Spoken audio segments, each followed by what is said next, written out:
Hello student, let us continue with our chapter. In this lecture, we'll see the secret ballot in democracy, last part of the chapter. हमारी democracy में जो secret ballot क्या होता है, जिसमें हम vote करते हैं, जो सीक्रेटली होता है, वो सिस्टम किस तरह है. In our country elections are conducted in a complete independent and secret manner. जो भी हमारे यहाँ चुनाव होगा हमारे देश में, वो कंप्लीट इंडिपेंडेंट होगा और सीक्रेट मैनर में होगा. Indian parliamentary elections are considered to be the largest election process in the world. हमारे विश्व में हमारा जो पार्लियामेंट्री इलेक्शन जो होता है वो ऐसा कंसिडर किया जाता है जो सबसे लार्जेस्ट इलेक्शन प्रोसेस है, जिसका जो प्रोसेस है वो सबसे लार्ज है. Various political parties and future organizations and independent candidate contest the elections. बहुत सारी पॉलिटिकल पार्टीज, ऑर्गेनाइजेशंस या इंडिपेंडेंट कैंडिडेट इस चुनाव को कॉन्टेस्ट करते हैं, चुनाव लड़ते हैं. Each of them presents their work, ideas and future plans to the voters. Vote लेने के लिए वो अपना पूरा काम जो है, अपना आइडियाज है, फ्यूचर प्लान क्या है, वो सब कुछ बताते हैं. It is expected that the voters vote without any benefit, greed और फियर. और ये माना जाता है कि जो भी वोट करेगा, जो भी वोटर है, वो अपने फायदे के लिए नहीं, अपनी लालच में नहीं या अपने डर से वोट नहीं करेगा. Secret ballot is given utmost importance in a democracy. हमारी डेमोक्रेसी में उसका सीक्रेट बैलेट का इंपॉर्टेंट दिया गया है. A voter is a right to maintain the secrecy of his vote. कोई भी वोट करेगा वो अपनी सीक्रेसी, किसको वोट दिया, वो मेंटेन कर सकता है, उसको राइट है. No one can ask a voter regarding his vote. किसी को भी पूछना नहीं चाहिए आपने किसको वोट दिया. The amazing process of election maintains the secrecy of each voters vote. और जो भी हमारी प्रोसेस है वो इलेक्शन कमीशन में वो मेंटेन करता है हमारी सीक्रेसी को, हम वोटर ने वोट किसको दिया है. The election commission facilitates the voting of all persons involve with the election process as well as the army personnel too. Two processes are used for voting. दो प्रोसेस होता है voting करने के time पे, चुनाव के टाइम पे. Voting bye ballot paper, पहले वो पेपर पे होता था. आज voting through an electronic voting machine, EVM के जरिए होता है, जो हम इलेक्ट्रॉनिक मशीन में बटन दबा के वोट देते हैं. Counting ballot paper is more time consuming. पहले जो होता था पेपर पे, तो उसको काउंट करना बहुत ही टाइम कंज्यूम होता था इसमें. Nowadays, most of the voting is carried out using EVMs. आजकल वो EVMs के जरिए ही वोटिंग होती है, क्योंकि counting votes in EVMs is less time consuming. EVM में वोट काउंट करने में टाइम कम यूज होता, कंज्यूम होता है. It saves time and labour. इससे टाइम भी बचता है और हमारा लेबर भी बचता है. Voting by using EVM is environment friendly as it does not make use of the paper. Paper का यूज नहीं होता है जिसमें ईवीएम में. If a voter decide to exercise his right to vote but not to cast his vote in favour of any of the contesting candidates, he can use the option of NOTA, none above the above, none of the above.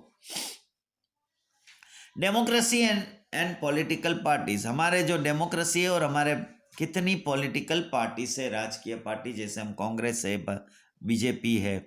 India is a multi party democracy and hence we have various political parties. हमारे यहाँ बहुत ही political parties है. Specific criteria are fix by the election commission to validate any political party. किसी भी political party को valid करने के लिए उसका स्पेसिफिक क्राइटेरिया फिक्स किया गया है इलेक्शन कमीशन के द्वारा.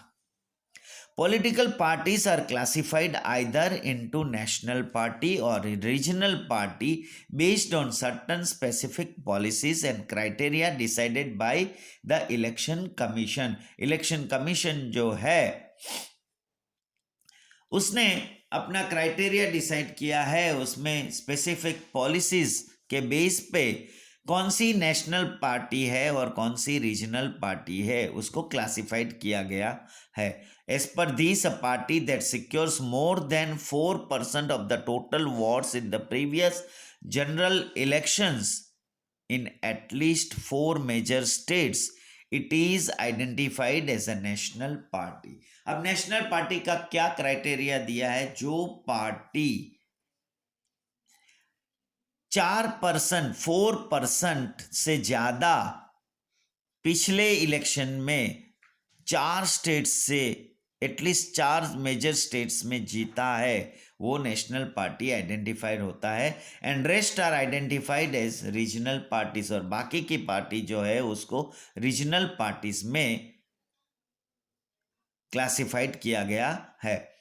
As per the information given by the election commission by March 10, 2014, 2014 के मुताबिक इलेक्शन कमीशन ने जो डिटेल दिया जिसमें 1593 national parties were registered. Last year 239 parties were added, और उसके बाद 239 पार्टी और ऐड हुई. मतलब हमारे देश में इतनी सारी पॉलिटिकल पार्टीज है. In our country, Indian National Congress, that is INC and Bharatiya Janata Party BJP are the two major political parties.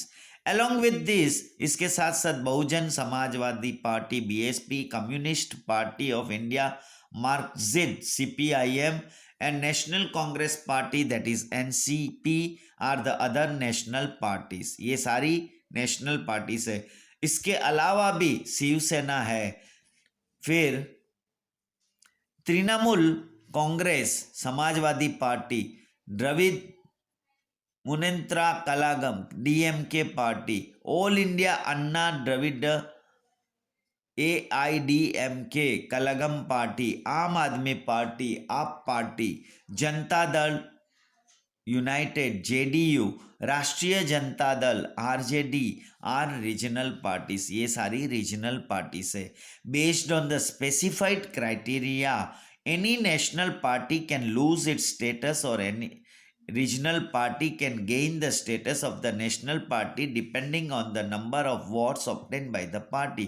कोई भी पार्टी जो है नेशनल पार्टी वो हार सकती है या कोई भी रीजनल पार्टी भी जीत सकती है depending upon the number of votes obtained by the party. वो पार्टी को कितना वोट्स मिलता है उसके ऊपर डिपेंड है. The party forming the government is known as the ruling party. जो पार्टी सरकार बनाती है वो ruling party है. The party which forms the opposition is called the opposition party. और जो पार्टी हारी है वो opposition party, वो opposition में बैठता है, वो opposition party बोला जाता है. The opposition party helps form public opinion by democratically opposing the objectionable plans and policies of the government. But in a healthy democracy, it is desirable that opposition party supports the social and public causes of the ruling party which are aimed at the welfare of the nation. जो भी opposite party है वो oppose करना है तो वो अपनी democracy को हेल्दी बनाने के लिए और जो नेशन का भला हो वो एम से अपोज करना है. The success of democracy depends on a balance relationship between the ruling and opposition party. हमारी डेमोक्रेसी की सक्सेस किसके ऊपर आधारित है? जो दोनों के बीच में रिलेशन जो है वो बैलेंस होना ज़रूरी है. रूलिंग पार्टी जो पार्टी सरकार बना रही है, सरकार चला रही है, और उसकी opposition party. Effective and strong opposition party is a pre requisite of a good democracy. हमारी गुड डेमोक्रेसी के लिए क्या ज़रूरी है कि ओपोजिशन पार्टी जो है वो इफेक्टिव एंड स्ट्रॉन्ग होना ज़रूरी है। Democracy is like a chariot. Democracy जो लोकशाही है वो एक हमारे रथ के समान है। Ruling party and the opposition party are the two wheels of the chariot. और जो रूलिंग पार्टी है और जो ओपोजिंग पार्टी है, ये दोनों पार्टी वो रथ के दोनों पहिए है। So dear students, here we complete the chapter number 12 Indian democracy, जिसमें हमने भारत की लोकशाही, हमारा लोकतंत्र जो है वो किस तरह है, हमारे यहाँ चुनाव क्या है, हमारी सिस्टम जो है पार्लियामेंट्री, वो हमने डिटेल में पढ़ा। Now write down the question answers given below the chapters. If you have any problem please let me know, because this time जो आपकी अभी यूनिट टेस्ट होने वाली है जिसमें ये सारे चैप्टर्स इंक्लूड किए गए हैं, आप लोगों को मैसेज ऑलरेडी मिल चुका है। तो आपको कोई भी डाउट है subject related, chapter related, question related, आप मुझे पूछ सकते हो। Thank you.